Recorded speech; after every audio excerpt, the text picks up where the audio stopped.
자, 오늘 드릴 말씀은 출애굽기 4장 15절로 19절 말씀이 되겠습니다. 같이 합독하도록 하겠습니다. 너는 그에게 말하고 그의 입에 할 말을 주라. 내가 내 입과 그의 입에 함께 있어서 너희들이 행할 일을 가르치리라. 그가 너를 대신하여 백성에게 말할 것이니 그는 내 입을 대신할 것이요 너는 그에게 사나이와 같이 되리라. 너는 이 지팡이를 손에 잡고 이것으로 이적을 행할지니라.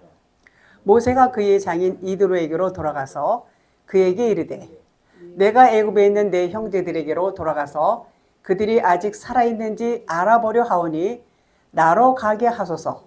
이드로가 모세에게 평안히 가라 하니라. 여호와께서 미디안에서 모세에게 이르시되 애굽으로 돌아가라. 내 목숨을 노리던 자가 다 죽었느니라. 아멘. 모세와 아론은 형제지요. 잘 아시다시피. 그러나 두 사람은 한 사람을 의미합니다. 형제 아론과 모세는 두 형제지만 예수 그리스도를 모형하고 있습니다. 예수 그리스도는 한 분이시지요.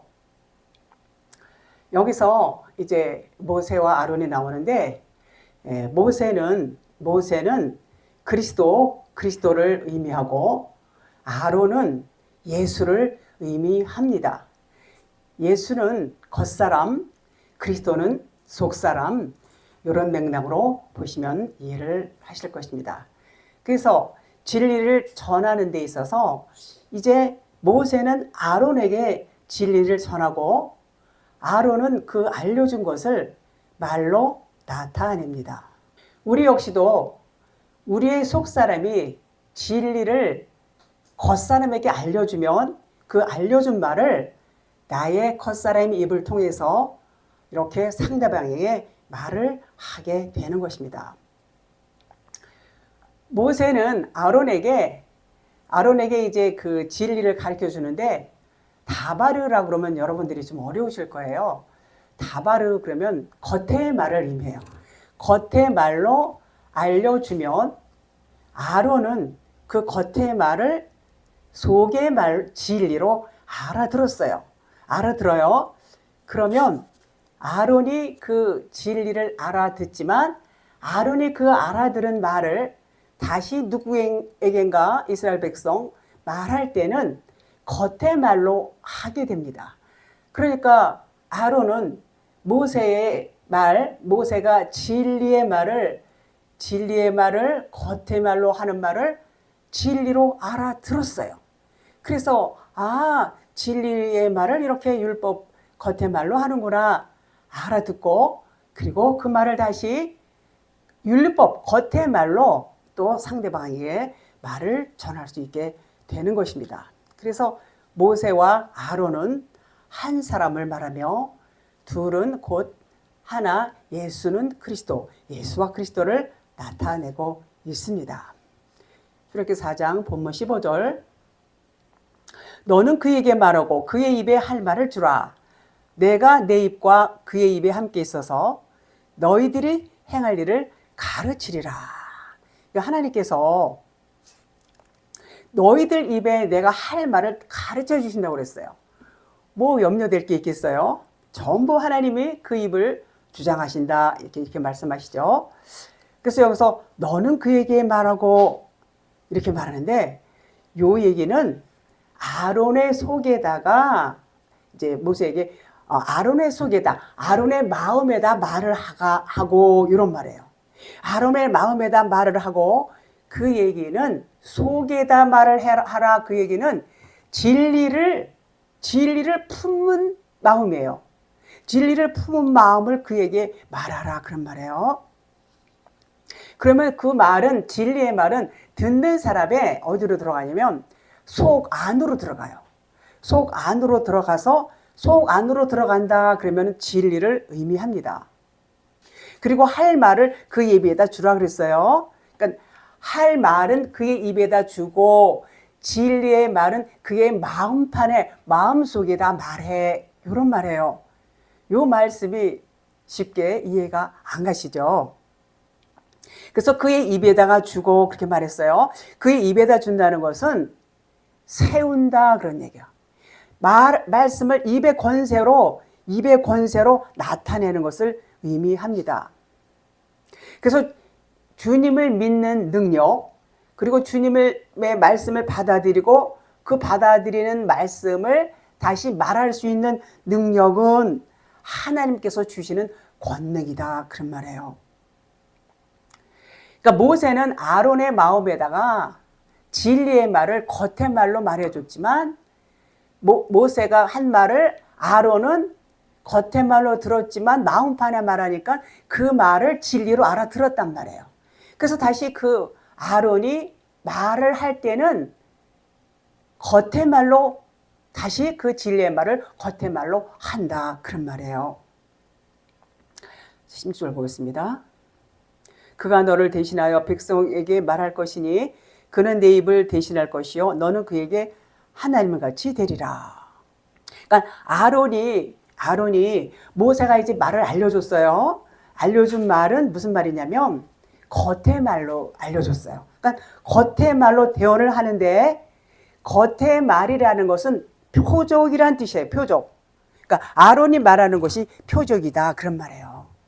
아론이 말 표적. 그러니까 지팡이를 던져서 표적이라는 뜻인데, 그러니까 아론이 말하는 것이 표적이라는 거예요.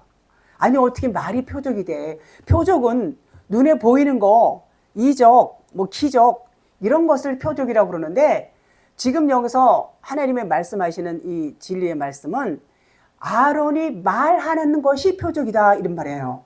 말이. 자, 그런데 그러면 지팡이를 던져서 뱀이 되게 하고 다시 뱀이 지팡이가 되고 손을 품에 넣어서 그 문둥병이 다시 품에 넣으니까는 깨끗하게 되고 이런 것이 표적인데 이것이 표적인데 아론이 말하는 것이 표적이다 그런 말이에요. 그러니까 표적이고 기적이다. 그 얘기는 뭐냐면 아론의 말과 모세의 말에 하나님이 함께 하신다고 그랬죠. 그러니까 아론이 겉의 말로 말하는 것을 듣는 사람이 듣고 변화되는 거, 깨달으니까 변화를 받는 거예요. 그런 의미인 것입니다. 그러니까 하나님이 말씀하신 것은 눈에 보이는 지팡이, 손에 나병 표정인데 아론이 하는 말도 똑같이 표적이다 그런 말이에요. 그러니까는 아론과 예수는 예수 그리스도의 모형이라고 했어요. 예수는 아론, 모세는 그리스도. 16절에서 너는 그에게 하나님같이 되리라 그랬어요. 그러니까 모세가 아론에게는 하나님같이 된다 그런 말이에요.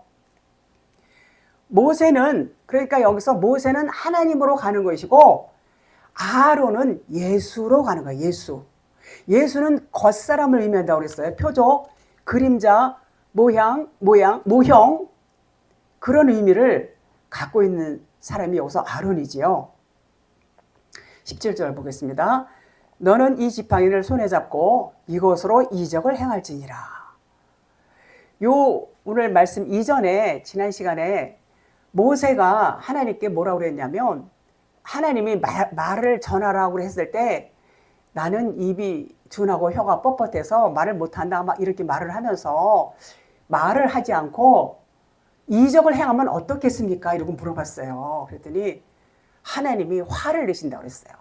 화를 내신다고 그랬는데 아니 말을 전하려는데 왜 이적을 행하겠다고 하느냐 이렇게 하시면서 화를 내셨는데 지금 여기서 뭐라고 그러시냐면 너는 이 지팡이를 손에 잡고 이것으로 이적을 행할지니라.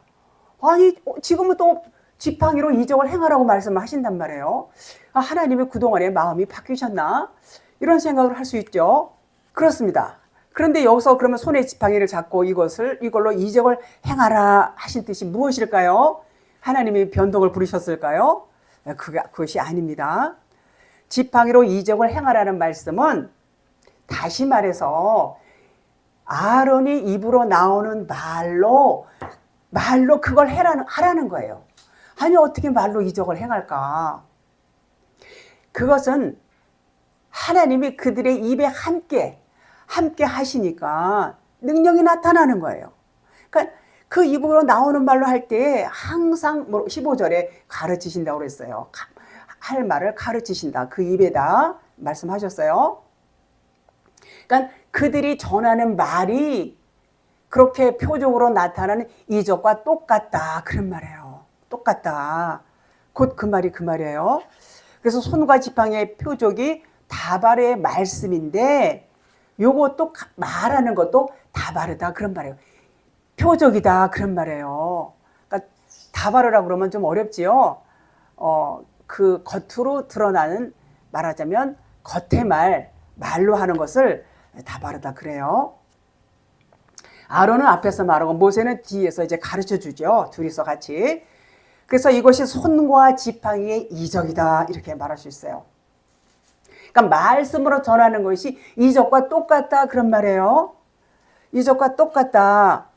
보이는 표적은 이제는 굳이 필요가 없다. 그런 얘기예요. 보이는 표적이 필요한 것이 아니라 그냥 막 표적을 보여주시는 것도 말씀을 진리를 깨닫기 위한 과정이에요. 그 표적을 통해서 그 실상을 알라는 것인데 그 표적이 말하자면 말을 통해서 그냥 곧바로 그들에게 진리를 전한다. 그런 말이에요. 그러니까 이 말씀이 먼저 우리 안에서 진리로 풀어지는 경험이 아주 중요합니다. 그래서 우리가 진리를 들었더니 예수님이 신약에서 많은 그 이적과 표적을 행하시죠. 말씀을 통해서 맹인이 눈이 떠져요. 소경이 눈이 떠지고 귀가 열리는 그런 그 역사를 우리는 경험을 합니다. 그것을 보고 창조다 그래요. 새 창조다 그래요. 새 창조라는 것은 옛 것은 없어지고 새로운 것으로 바뀌는 것을 그렇게 말씀을 하십니다. 그렇기 위해서는 하나님께서 하나님의 방법이 이런 방법이에요. 너희들은 표적을 구하지만 요나의 표적밖에 없다고 그랬어요.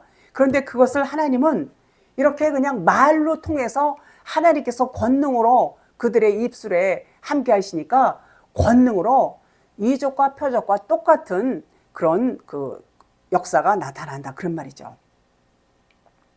하나님께서는 이렇게 삶의 길을 통해서 삶의 길을 가야 복음이 깨달아진다. 이런 말씀을 하는 과정이 있습니다. 18절 보겠습니다.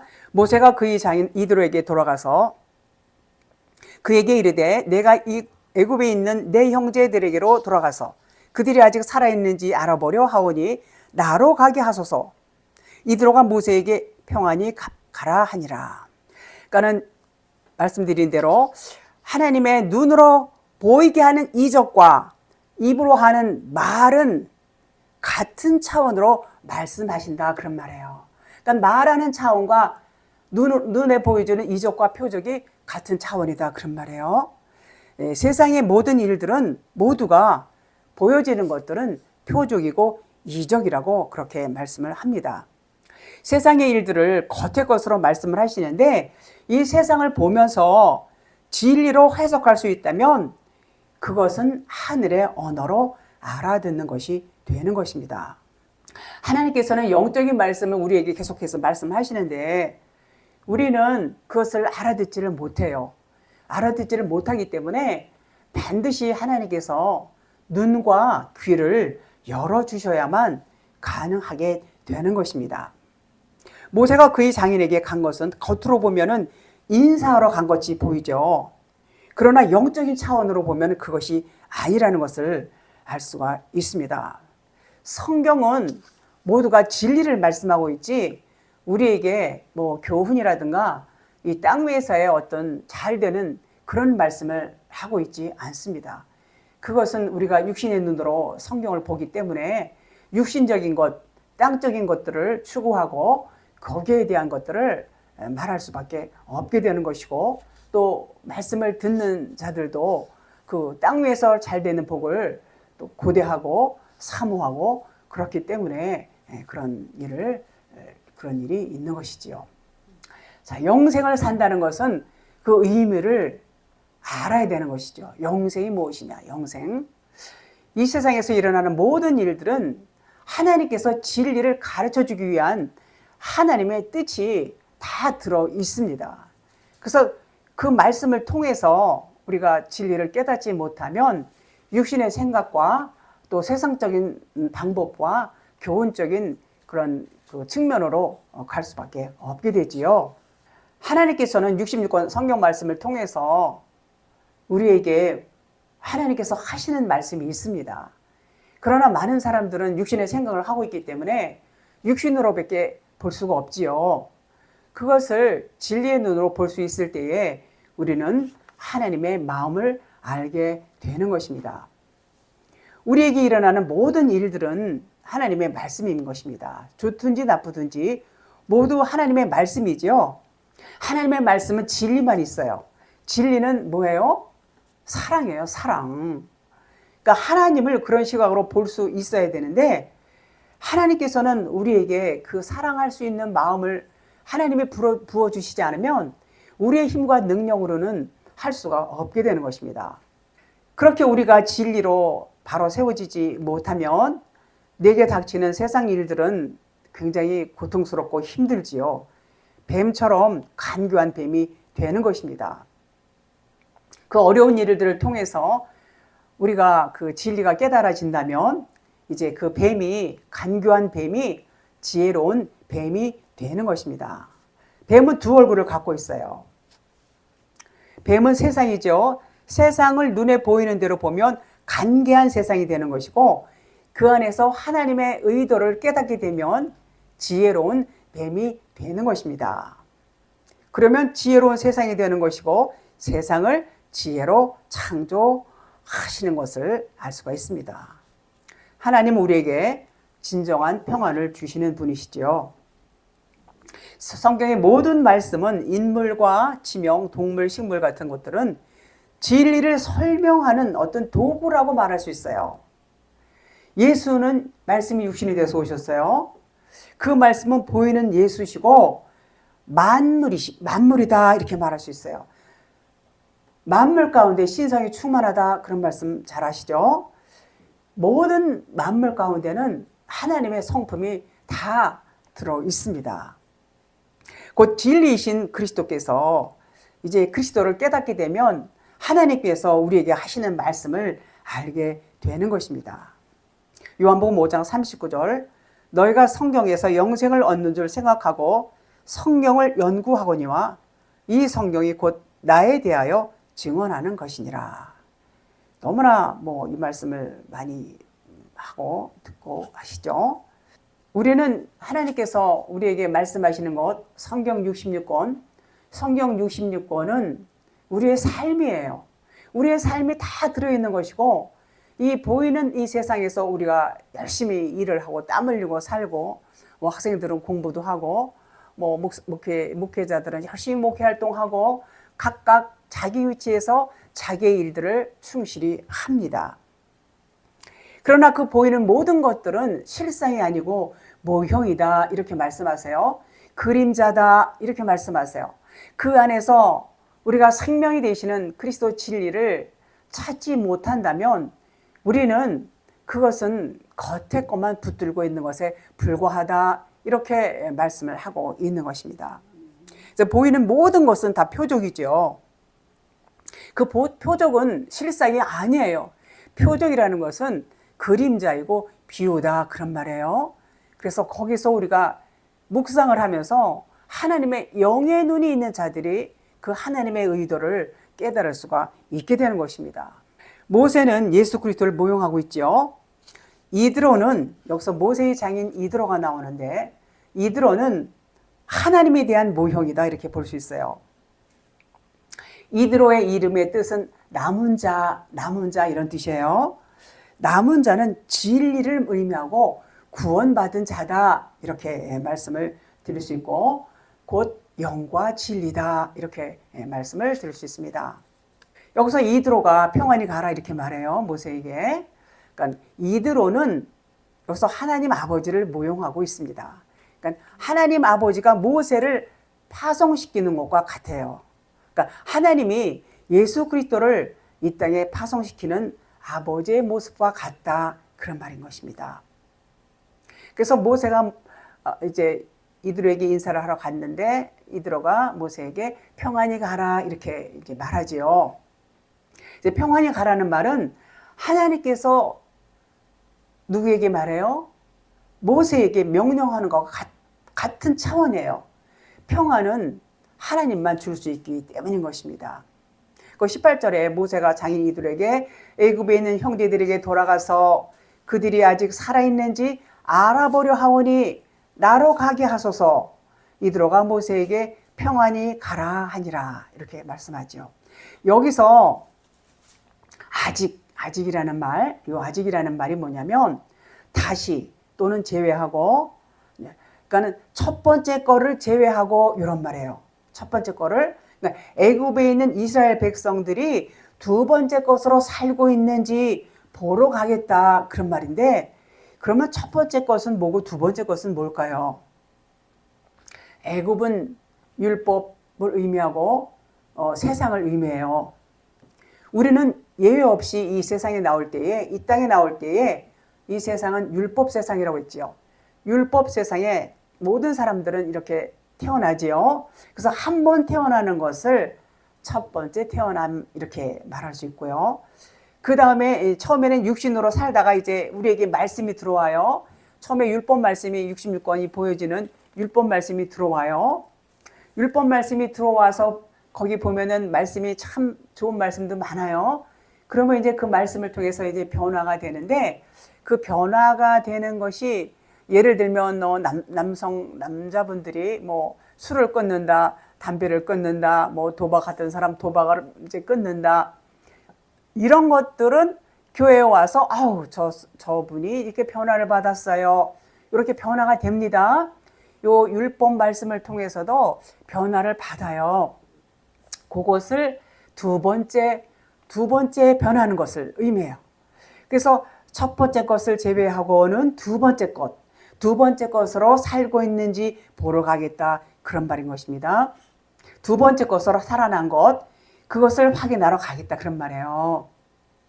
애굽에서 이제 살고 있는 것을 이렇게 알지만 아직 애굽에서 나오진 않았어요. 출애굽하지는 않았어요. 애굽 안에 아직도 있어요. 그래서 모세가 애굽이라는 모태에, 애굽을 모태로 표현하죠. 모태에 잉태되었는지 확인하겠다 그런 말이에요. 애굽에서 나온다 그러면은 그 잉태가 이제 출산하는 거예요. 잉태한 몸이 몇 달에 출산해요? 10달. 이제 아직 나오진 않았지만 10번의 재앙이 이제 나오죠. 앞으로 10번의 재앙을 이제 거쳐야 이제 그 바로가 이스라엘 백성들을 이제 애굽에서 내보내게 되지요. 그 모세는 이제 애굽에 가서 그들이 이제 출애굽할 수 있도록, 다시 말하면 출산할 수 있도록, 출산하는 것이 이제 그 출애굽하는 것이거든요. 그것을 도와주러 이제 가겠다 그런 의미예요. 고린도전서 10장 2절에 모세에게 속하여 다 구름과 바다에서 세례를 받고, 요것이 뭐냐면 출산을 말하는 거야. 출산.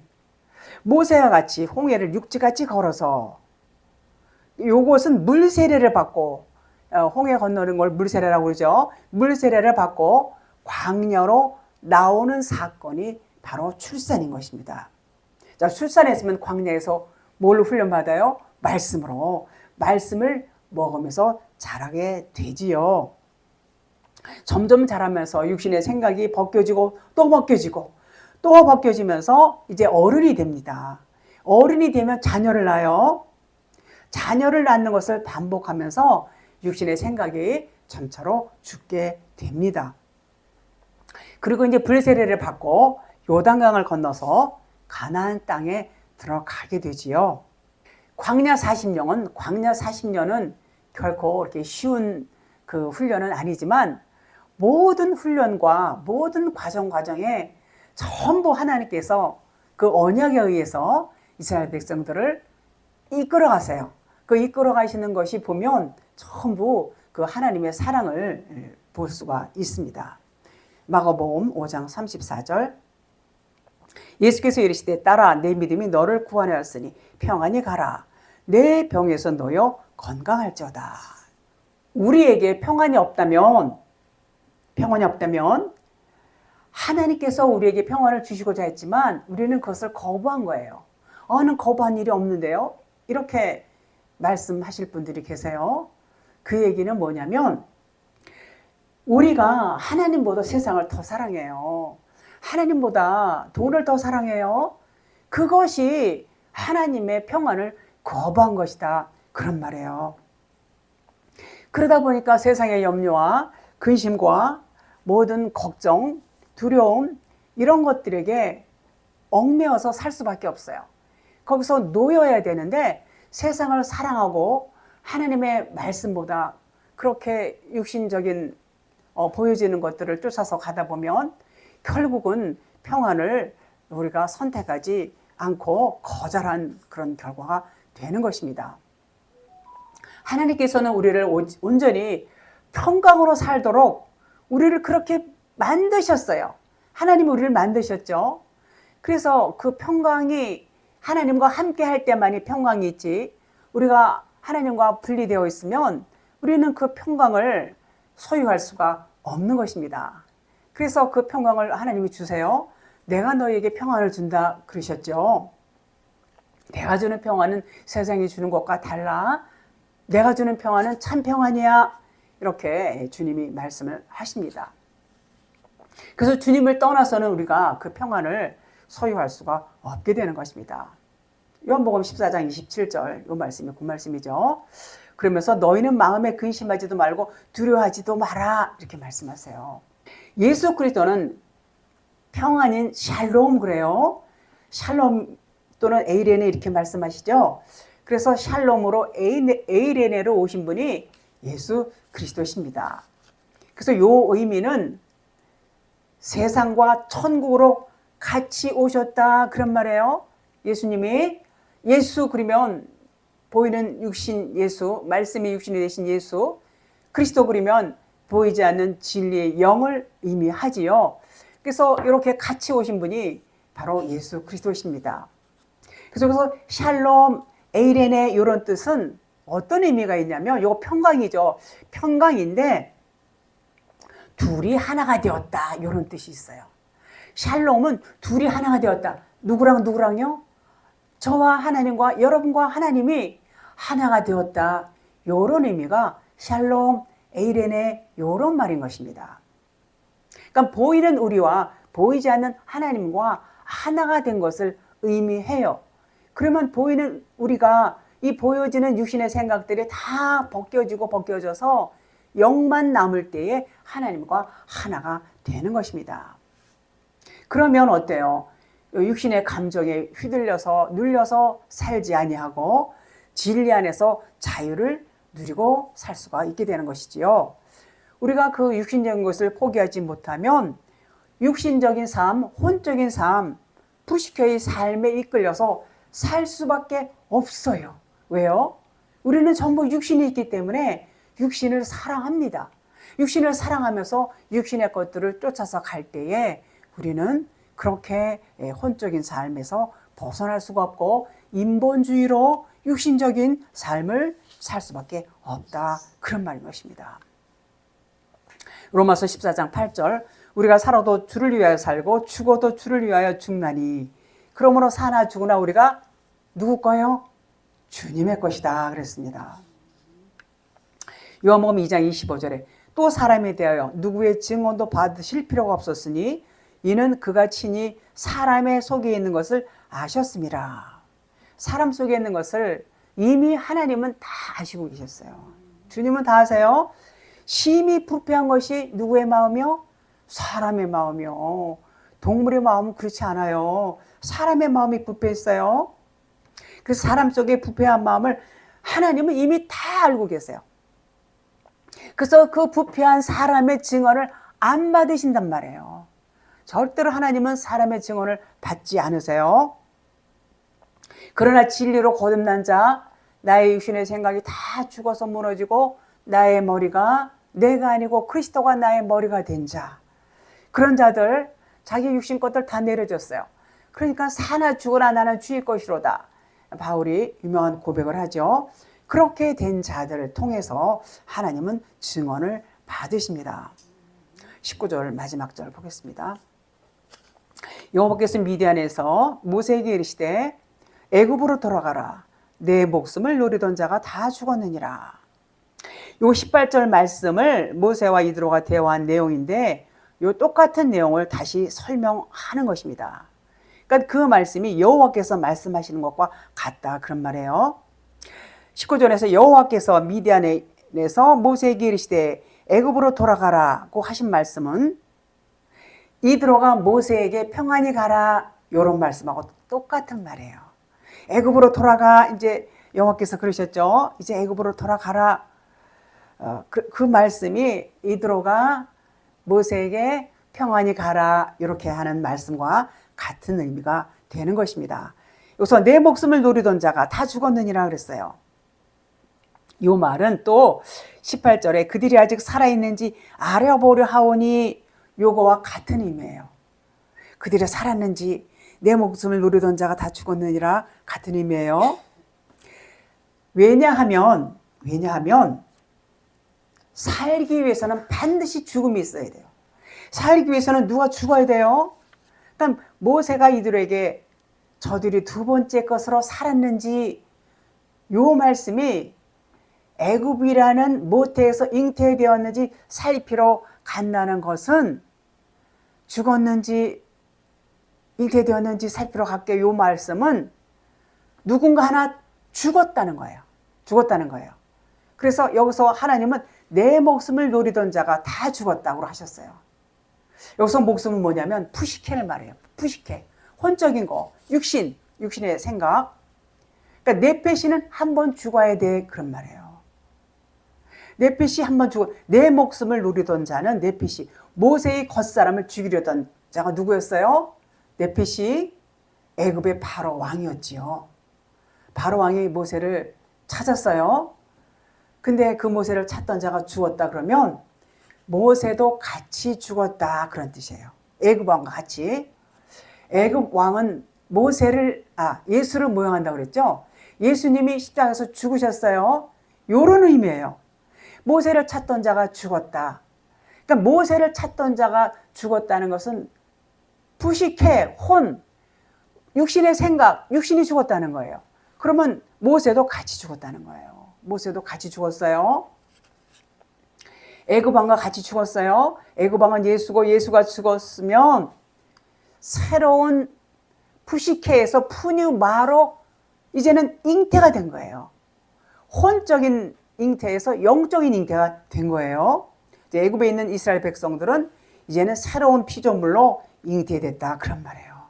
잉태되었지만 이제 출산할 기다리죠. 출산한 날을.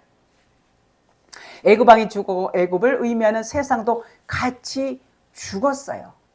한쪽이 죽어야 진리로 살아날 수 있어요. 푸뉴마, 푸시케에서 푸뉴마로. 그러면 그들이 이스라엘 백성을 이제는 보내주게 됩니다. 애굽에서 이스라엘 백성들을 내보내게 돼요. 해산할 날이 점점 다가오죠. 10달이 차면 해산이 돼요. 그런데 아직 말이 남아있어요. 자, 이스라엘 백성은 10달을 기다리는 것, 10달 찰 때 기다리는 것이고, 그것은 10가지 이제, 뭐로 남아있어요? 10가지 재앙으로 남아있어요. 10가지 재앙이 끝나면 이스라엘이 애굽에서 나오게 됩니다. 모세는 그들을 돕는 산파와 같은 역할을 하러 가는 거예요. 산파, 출산을 돕죠. 모세가 애굽에 있는 그들을 이끌어내는 인도자의 역할을 하는 것이 그 말씀인 것입니다. 자, 그래서 이 율법 세상이 죽었지만 율법 세상이 죽었기 때문에 그들이 진리로 잉태를 한 거예요. 푸뉴마로 잉태를 한 거예요. 그렇지만 그것이 남아있어요. 끈질기게 남아있어요. 그래서 따라다니죠. 굉장히 그 10번째 재앙이 갈 때까지 그 끈질기게 이미 죽었지만 따라다니는 것을 볼 수가 있습니다. 그러니까 아직 죽음의 세력에서 이제 벗어나지를 못하고 있어요. 자, 이스라엘 백성이 지금 그런 상태를 말씀하고 있습니다. 블레스서 3장 1절 2절 보겠습니다. 그러므로 너희가 그리스도와 함께 다시 살리심을 받았으면 위의 것을 찾으라. 거기는 그리스도께서 하나님 우편에 앉아 계시니라.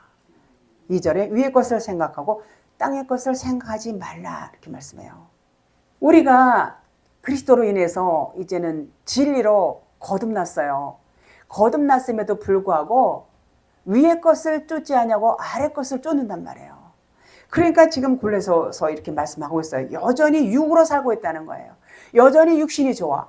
우리가 진리로 거듭났으면 위의 것을 찾아야 되는데 위의 것도 찾기야 찾겠지요. 그러나 아래 것을 더 많이 찾는단 말이에요. 아래 것을 사랑하고 아직까지도 육신을 사랑한다 그런 말이에요.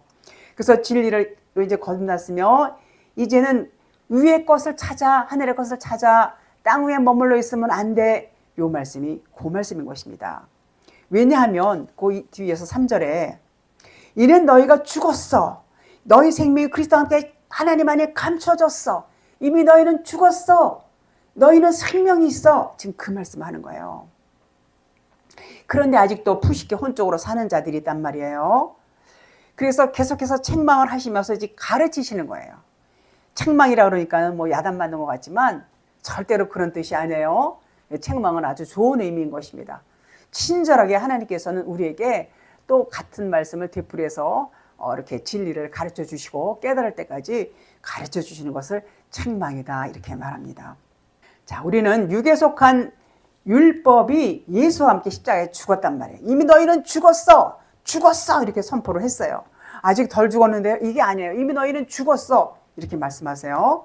그리고 십자가 예수님과 함께 십자가 못 박혔어. 그리고 그리스도와 함께 이제는 살아났어. 거듭났어. 하나님 안에 살고 있는 자들이야. 이 말씀이 그 말씀인 것입니다. 그러면 이제는 하나님 안에서 하나님과 하나가 되었으면 땅의 것을 찾지 말고 하늘의 것을 찾아야지. 하늘의 소망을 두고 살아야지. 그 말씀을 하시는 것입니다. 하나님께서는 우리를 그렇게 사랑하세요. 우리를 사랑하시고 우리를 계속해서 영과 진리로 생명으로 이끌어 주세요. 왜냐하면 너희는 죽었어. 이미 죽었어. 이 일을 하시면서 이 뜻은 무슨 의미냐면 이미 애굽이 무너졌다고 선포하는 것과 같아요. 애굽에서는 이제 죽었어. 애굽은 끝났어. 이런 말씀과 같아요. 졌어. 그러니까 이스라엘 백성이 육신의 생각이 죽었다는 얘기예요. 육신의 생각이 죽었고 율법이 무너졌다 그런 말이에요. 율법이 무너지지 않으면 진리로 설 수가 없어요. 그것이 애굽 세상이 율법이고 무너졌다 그런 말씀이에요. 그런데 죽었다 그랬는데 아직도 죽지 않은 사람처럼 살고 있단 말이에요. 그런 얘기예요. 우리도 우리 얘기예요 지금 이게. 그러니까 너희가 이미 죽었어. 지금 골로새 3장 3절에서 말씀하고 있어요. 너희 생명이 그리스도와 함께 하나님 안에 감춰졌다 그런 말이에요. 우리는 생명이에요. 우리 육신의 것들은 다 이미 죽었어요. 그런 말이에요. 하나님은 바로 왕의 죽음을 통해서 3일 길을 나타내세요. 3일 길로 완성하게 하세요. 3일 길 잘 아시죠? 오늘과 내일 내가 귀신을 쫓아내며 병을 고치고 제3일에 완전하여지리라. 요 말씀인 것입니다. 그래서 첫 번째 바로가 죽은 것은 육신의 정욕이 죽었다 이렇게 말해요. 두 번째 바로가 죽은 것은 안목의 정욕이 죽었다 이렇게 말해요. 세 번째 바로는 없어요. 세 번째는 바로는 이제 신의 산의 율법으로 이제 나오게 됩니다. 예수로 나타나는 것이죠. 예수가 되시는 율법이 광야의 마지막에 이제 죽어주세요.